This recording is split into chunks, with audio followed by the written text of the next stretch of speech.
आज हम Golgi complex के बारे में अध्ययन करेंगे। तो सर्वप्रथम कैमिलियो गोल्जी ने इसे उल्लू की तंत्रिका कोशिकाओं में देखा और उन्हीं के नाम के आधार पर इन्हें गोल्जी बॉडी कहते हैं। इसको अन्य नामों से भी जाना जाता है। तो इसके अन्य नाम है डिक्टियोसोम। जो पादप कोशिकाएं हैं उनके अंदर इनको डिक्टियोसोम बोलते हैं। इसको Golgi complex, Dalton complex, lipochondria, idiosome, Baker's body आदि नामों से भी जाना जाता है। गोल्जी बॉडी हैं, इनका मुख्य कार्य है वो है स्रावण करना। इस कारण से इसको स्रावी कोशिकांग भी बोलते हैं। अब हम इसकी संरचना देखें तो गोल्जी बॉडी के चारों ओर कोशिका द्रव्य का एक विशेष क्षेत्र होता है जिसमें कोई कोशिकांग नहीं होता। इसे गोल्जी मैट्रिक्स सबस्टेंस या जोन ऑफ एक्सक्लेशन कहते हैं। ये क्वेश्चन एग्जाम में पूछा जाता है कि जोन ऑफ एक्सक्लेशन क्या होता है। तो यह वह स्थान होता है जहाँ केवल गोल्जी बॉडी पाई जाती है, अन्य कोशिकांग नहीं पाए जाते हैं। गोल्जी बॉडी के 4 घटक होते हैं। पहला है सिस्टर्नी। ये स्थायी, चपटी, अशाखित नलिकाएं हैं। इनके समीपस्थ भाग को कॉन्वेक्स, फॉर्मेटिव अथवा सिसफेस कहते हैं तथा दूरस्थ भाग को कॉनकेव, मैचुरेशन अथवा ट्रांसफेस कहते हैं। कॉनकेव भाग है वो प्लाज्मा लेमा की ओर स्थित होता है। अगला पार्ट है इसका ट्यूब्यूल्स यानी नलिकाएं। ये छोटी शाखित संरचनाएं होती हैं जो सिस्टर्नी से जुड़ी हुई होती हैं। अगला भाग है वेसिकल्स। ये ट्यूब्यूल्स के मुकुलन से बनती हैं और ये गोलाकार संरचनाएं हैं। ये वेसिकल्स हैं, ये 2 प्रकार की होती हैं। पहली तो है स्रावी और दूसरी है संचयी। जो स्रावी वेसिकल्स हैं इनका कार्य होता है स्रावण करना और दूसरी है संचयी वेसिकल्स, इनका कार्य होता है पदार्थों का संग्रहण करना। इसका अगला पार्ट है वैक्यूल्स।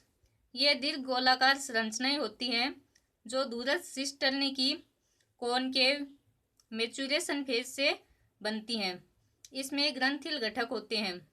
लाइसोसोम है वो वास्तव में गोल्जी का द्वारा निर्मित वैक्यूल्स हैं। जो वैक्यूल्स है इसमें जो पदार्थ भरा हुआ है वही लाइसोसोम होता है। ये गोल्जी का की संरचना है। इसमें ये अशाखित नलिकाएं हैं वो तो है सिस्टर्नी, इनसे जुड़ी हुई जो नलिकाएं हैं ये हैं ट्यूब्यूल्स और इनमें जो अलग गोल संरचनाएं दिखाई दे रही हैं वो है वेसिकल्स। अब जेनेसिस ऑफ गोल्जी बॉडी यानी गोल्जी बॉडी का निर्माण किस प्रकार से होता है। तो जो गोल्जी बॉडी है इनका निर्माण 4 प्रकार से होता है।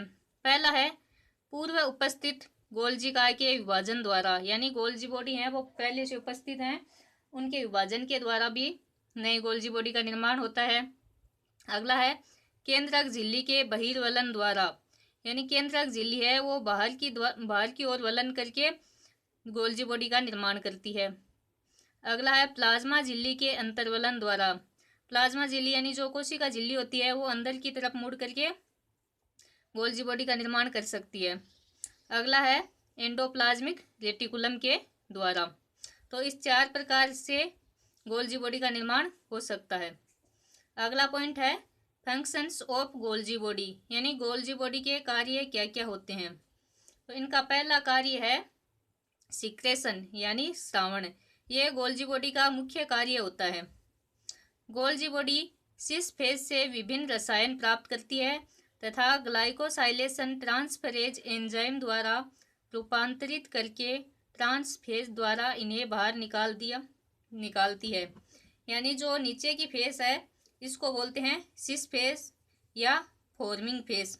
इससे अलग अलग पदार्थों को ये ग्रहण करती है और ये जो अंदर का भाग है इसके अंदर ग्लाइकोसाइलेशन की प्रक्रिया होती है और उत्पादों को ट्रांसफेज या इसको मैच्योरेशन फेज बोलते हैं, इससे बाहर निकाल दिया जाता है। ग्लाइकोसाइडेशन द्वारा प्रोटीन को ग्लाइकोप्रोटीन में और लिपिड को ग्लाइकोलिपिड में बदला जाता है। इसका दूसरा कार्य है लाइसोसोम फॉर्मेशन, यानी लाइसोसोम का निर्माण करना। ये जो वेक्यूल्स होती है ना, एक प्रकार की हमने इनका भाग देखा था, तो जो वेक्यूल्स हैं इनके अंदर ये लाइसोसोम पाए जाते हैं और ये एम फेस की तरफ, यानी जो मैच्योर फेस है उस तरफ पाई जाती हैं। इनका अगला कार्य है सेल प्लेट फॉर्मेशन, यानी पादप कोशिकाओं में विभाजन के दौरान जो कोशिका पट बनता है वो इन गोल्जी बॉडी के द्वारा ही बनाया जाता है। अगला कार्य है वाइटेलोजिनेसिस। उस साइट में योग का जमाव गोल्जी बॉडी के चारों ओर होता है। अगला कार्य है एक्रोसोम फॉर्मेशन, यानी जो शुक्राणु होते हैं उनका जो हेड पार्ट होता है उसका निर्माण गोल्जी बॉडी के द्वारा किया जाता है। अब कुछ विशेष पॉइंट देखें तो गोल्जी बॉडी है वो प्रोकैरियोटिक कोशिकाओं में तो एब्सेंट होती है और यूकैरियोटिक कोशिकाओं में प्रेजेंट होती हैं, लेकिन इसके कुछ अपवाद हैं कि यूकैरियोटिक कोशिकाएं हैं जिनमें ये एब्सेंट होती हैं।